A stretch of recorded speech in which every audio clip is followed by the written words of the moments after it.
Presidente, esta PNL consideramos que puede ser denostada por muchos de los grupos presentes en esta comisión. El propio ministro de Agricultura, cuando he hablado en sus comparecencias de preferencia comunitaria, me ha dicho en varias ocasiones, dirigiéndose a este grupo, que ese concepto le sonaba al paleolítico de la Unión Europea. Lo cierto es que este grupo no ha conseguido descubrir en qué momento se derogó este principio de preferencia comunitaria como pilar de la política agraria común.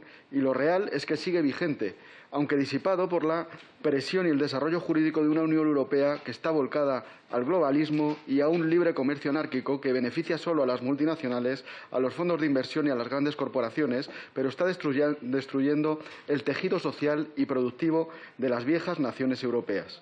El mismo globalismo y las mismas agendas que dictan también la ley aprobada hoy en el Congreso, la Ley de Transición Ecológica y Transición Energética, que destruirá nuestra industria y nuestro tejido productivo y que cuentan con el apoyo de todo el consenso progre, exceptuando a Vox. Ese libre comercio globalista es un concepto que no tiene que ver con el concepto clásico de libre mercado, aunque a las élites les convenga que los confundamos. El libre mercado se circunscribe a un espacio en donde se utiliza la misma moneda, el nivel de vida es parecido y hay una unidad jurídica y legislativa, por lo que todos estamos sujetos a las mismas reglas. Hay límites, existen fronteras que lo protegen de las fluctuaciones externas, existen potentes leyes antimonopolio y antitrust. Y, por lo tanto, para que haya libre mercado es necesaria una competencia leal para no hundir los costes de producción, como ocurre en la actualidad.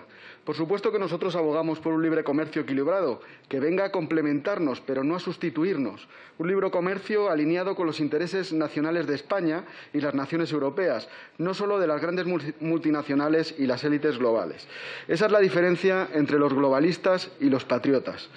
Cuando España firmó el Tratado de Adhesión a la Unión Económica Europea en 1985, nos adheríamos también al elenco de resoluciones jurídicas previas, como el Tratado de Roma, que en su artículo 39 señala que esta unión tiene el fin de proteger a las producciones agrarias comunitarias de la competencia exterior. También nos adheríamos a los tres principios básicos de la política agraria común: la unidad de mercado, el principio de preferencia comunitaria y la solidaridad financiera. El principio de preferencia comunitaria establecía la preferencia por parte de los países europeos en el aprovisionamiento de productos agrarios comunitarios frente a los no comunitarios. De poco servía el deseo de una renta digna para el agricultor europeo si los potenciales compradores hubieran podido abastecerse a precios inferiores en el mercado mundial.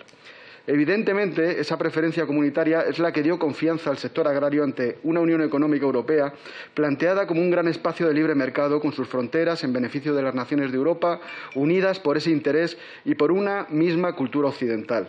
Eso es el verdadero europeísmo y no el globalismo que fomentan los actuales burócratas de Bruselas, aunque insulten a los que defendemos una verdadera unión de Europa que tenga en cuenta sus verdaderos intereses.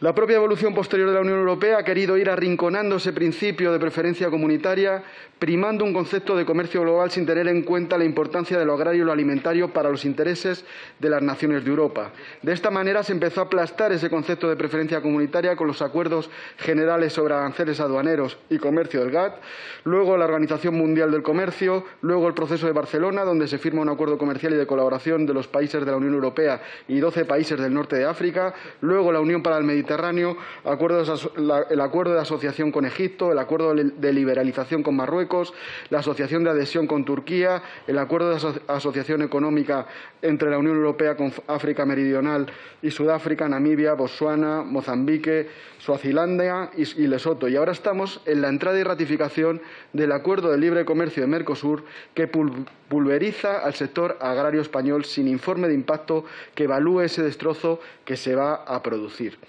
Los costes de producción de todos los países nombrados son muy bajos en comparación con los de los países comunitarios.